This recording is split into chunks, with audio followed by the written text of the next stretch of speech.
social distance. Please maintain the distance at least 2 to 3 feet, right? M for mask. Wear your mask compulsory when you are going out and make sure that your dirty hands should not touch your mask, right? And if it is a washable mask, immediately after going home, please wash it with the warm water thoroughly and let it dry under the sun. And S is a soap or sanitizer. Beta, frequently and thoroughly, please wash your hands at least for 20 seconds for every 2 to 3 hours. Before eating also you need to wash your hands thoroughly, and make sure that when you are at home, please use soap, and when you are going out, please make sure that having a small hand sanitizer, pocket sanitizer in your pocket, right? Please follow this all. Along with this, you have to take the healthy food in your diet.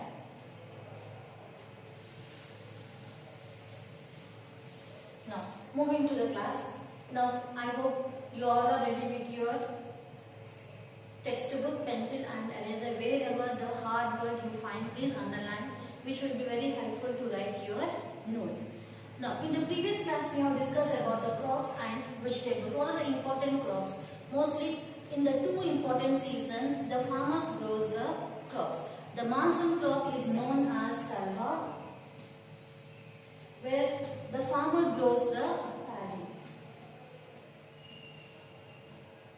right? And in the winter season, the farmer goes with the sugarcane, and this season is known as dalva. And salva crops are grown in the month of June or July, and dalva in the month of December. And moving to the vegetables. What are different vegetables?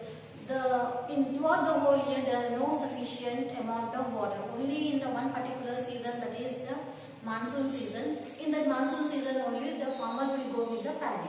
But others remaining months, other remaining seasons, in that period, the farmer go with the vegetables and pulses, which require the less amount of water. And even the leguminous crops like the pulses, millets, the land will acquire the more amount of fertility, and which is very helpful for the growth of the next coming year plant, right? Now, I hope you have understood till here. Now, moving to the next topic, that is about the orchards. What are orchards, beta? Nothing but growing fruits.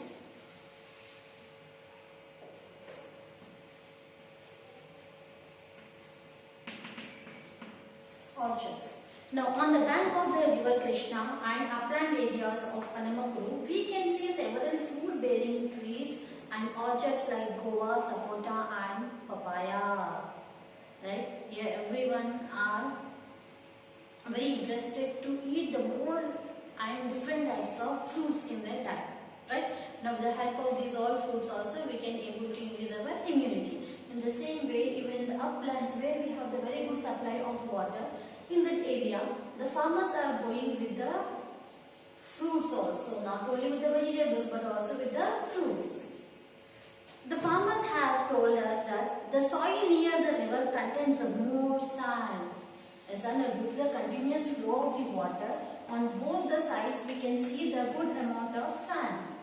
And this sand is very fertile due to coming across with the different types of minerals which contain or which is carried by the water. So this land is very fertile. The sand which has having a very good life, the sand which has a very good life because of the continuous flow of water, that land is a fertile land and helpful for the growth of the different types of fruits. The capacity of these soils to retain moisture is very less. But here, as the water is coming across with this soil, it have the very less capacity of absorbing the water. Means it can't able to hold the water for the more time. Therefore, crops like paddy do not grow well on sandy soil. So the sandy soil doesn't have the feature, the important feature, that is holding the amount for the more time. Like how we have the holding capacity of the water for the longer time, and it is having the moisture structure, that is the black soil. But that structure, that features are not available in the sandy soil. That's why here in this area or in this soil we can't able to grow the more amount of paddy crops. The fruit growing trees well, as the roots penetrate deep into the soil and draw out water. Hence the lands close to river and suitable for growing the fruit bearing trees. And here the trees, what all the trees are present near the sandy soil. These roots are very long and they are very penetrated, means going very deep inside. Now from that level the water is supplied to the roots and there is a good source of supply to all the parts of the plant to give the fruit. So here, as the tree is having the very long roots, and with the help of the roots, the trees will be having the good supply of water which are helpful for the growing of fruits. So here in these areas also the farmers are growing the fruits. Now move to the next one, that is irrigation, market and changing crops.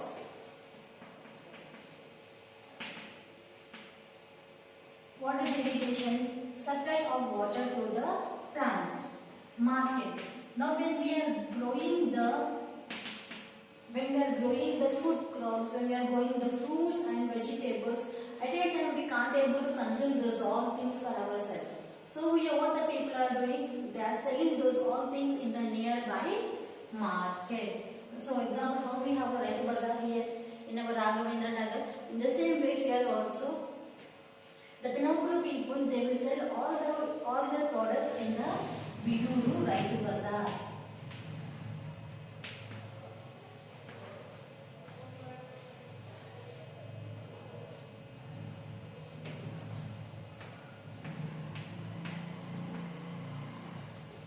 And the nearby market.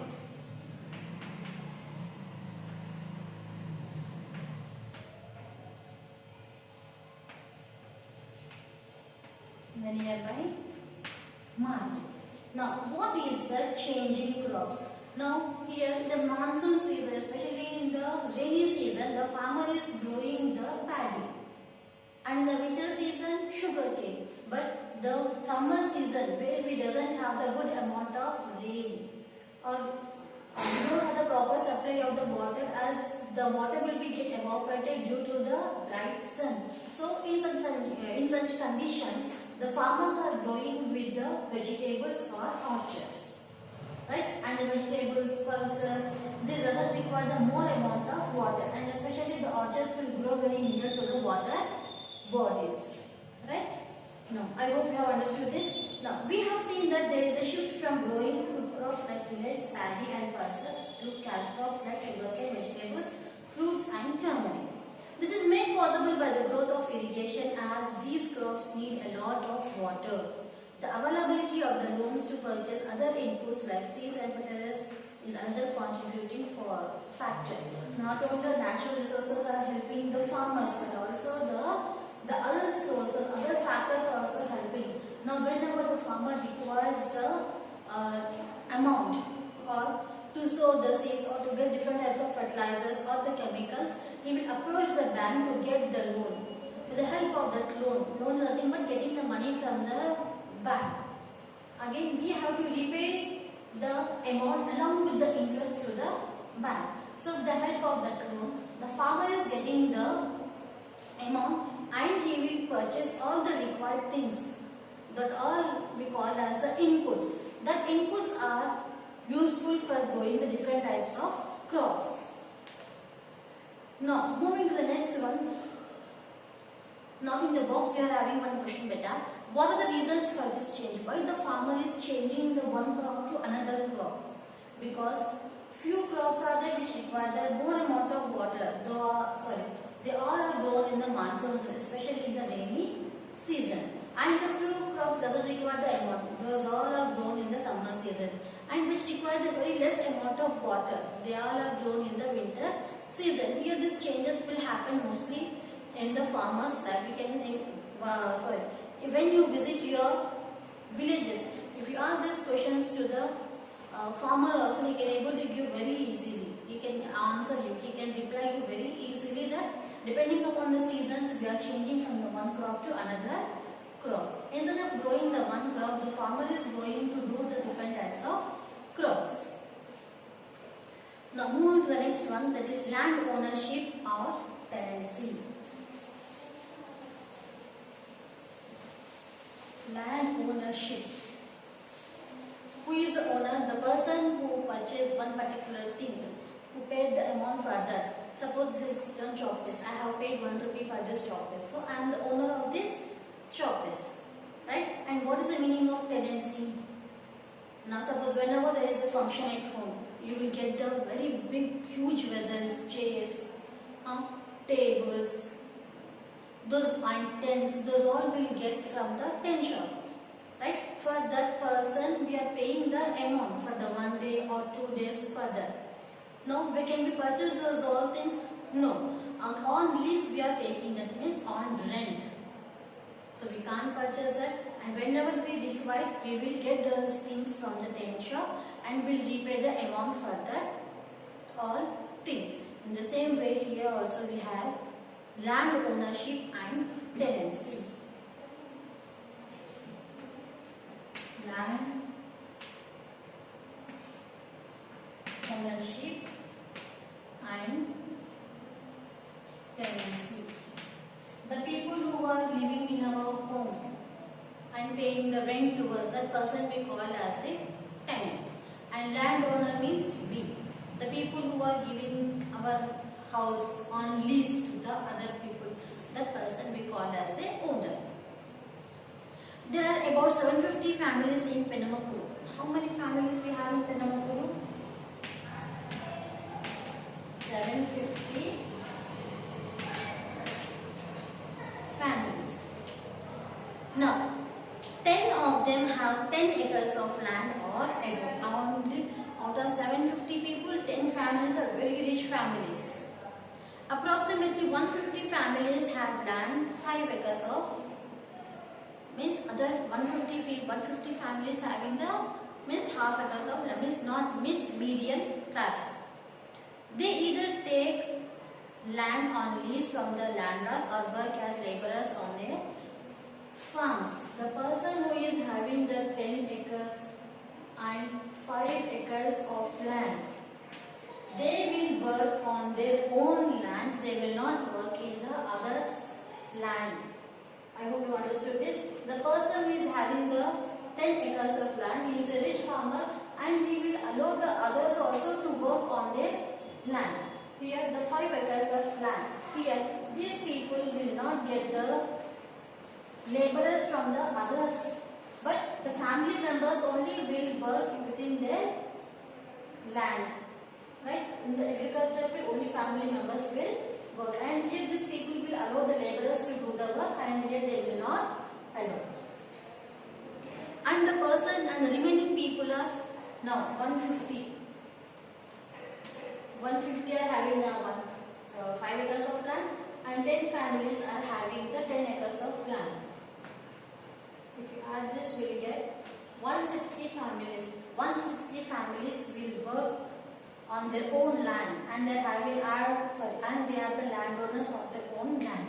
And remaining out of 750, if we take out 160, what is the answer? 0, 9,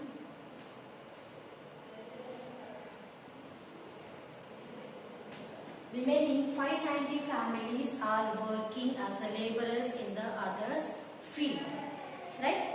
Now we'll move to the next one, that is about the houses. People of different caste and professions live in this village. And different types of people are living in the village. Once if you step in your village also, you can see different people are working with different activities. A group of family where they are weaving the baskets, a group of family where they are making the pots, and group of family where they are making the clothes. Here different activities you can see. Not only these all activities, but also you can observe the kirana store, chicken center, medical shop, puncture shop. These all things also you can observe. The main village is inhabited by landlords. The others live in the nearby areas on the banks of the canal and towards the south of the village. In the middle of the village we can see or find the kirana shops. The very near to the water bodies we can see the people where they will grow the small amount of cultivated, they will be having the small amount of cultivated area and where they will grow the small crops, and the people who are completely away from the water bodies and from the middle area and who are living in the uplands, those all are the rich people, where we can see the people who are having above the 10 acres of land, those all will come under this category and they will be completely away from this common people. And in the middle of the village, the middle class family people will be living, where in the middle of the village also we can see the kirana shops, R&P doctors, medical shops, iron welding shops, hair salon, tiffin centers, many things we can see. Right? I hope you have come across with all these things in your village. Now moving to the next one, that is about the animal rearing. What is animal rearing here? Taking care of animals. Right? The people who don't have the animals at all, the people who don't have the agricultural land, right? What they will do better? They will domesticate the animals. Taking care of all the animals, nothing but the animal rearing or domestication. Domestication, nothing but taking care of the pet animals or domestic animals like cow, hen, goat. They will take care of all these things, and the people, and sorry, with the help of these domestications they will get the milk by taking care of this, and the breedings will start where from the one chick to they can make the more number of chickens like this. The help of these all things here, the person who don't know the agricultural activities, at least by doing these all activities he can make money and he can take care of his family members also. Now moving to the next one, that is basket weaving, pig rearing and fishing. Basket weaving means with the help of the leaves or with the help of the bamboo stripes, the person will make the baskets and he will sell in the market. And in the villages mostly we can see the more number of pigs will be roaming here and there, and right, they will take care of the pigs, they will sell them in the market. And rearing and fishing. What's the fishing? They will make a small pump, a small sometimes a small water tank where they will take care of the fishes. And breeding also will be, breeding is nothing but we're making the one fish into number of fishes. So along with these all activities, the person along not only the agricultural things but also the person is engaged in the different types of lifestyles where to sustain his life. Now regarding the poultry, rice mill, road transport and availability of labor. What's the poultry here? Nothing but the taking care of chicks, hens. So in next we are having the poultry farm. Here you can see how all the chickens are kept in one place, and whenever they lay the eggs directly with that all eggs will be sent into the market, where with the help of those they can make the more money. At the same time the chickens, and from where we are getting the chicken, from this poultries only, mostly in the villages we can see. And I hope you have observed this, when you are traveling in the bus, from the bus also you can see a very huge shed will be there where you can see the poultries. Now moving to the rice mill. Now directly from the farmer we are purchasing the rice or paddy, and that paddy will be sent to the rice mill where they will do the complete processing work, refining work. Then the processed rice is getting into the bags, and that too where the dealers are supplying to the shops, and from shops we are purchasing. So here in the village you can see the poultry farms, rice mill, where the farmers will directly sell the things to the rice mill owner. Now moving to the road transport and markets. Now if we have the proper roads, whatever the eatables, vegetables, fruits, sugarcane, bananas, turmeric are grown by the farmers. With the help of the roadways, the people can able to sell them very easily in the markets. And mostly the markets will be in the nearby market or in the city outskirts also the people will send. Now, availability of labor. Availability of labor is nothing but when few people are engaged in farming, few people are engaged in domestication, pig rearing, fish rearing, in the in the poultries and in the rice mills. Other people, the leftover people, what will they will be doing? They are engaged with the different activities where they are helping to the other people. At the same time, they are giving the service to the others, like auto rickshaws, and they are working in the different fields. So here, these all things we can able to see normally in our villages. But we have discussed about the Penamakuru, which is very near to the Bandar Canal in Vijayawada. Where is Vijayawada? It is in Andhra Pradesh. I hope you have understood this lesson. Please go with the thorough textbook reading of this lesson beta. Now with this we have completed our lesson. Right? Please take care. Thank you.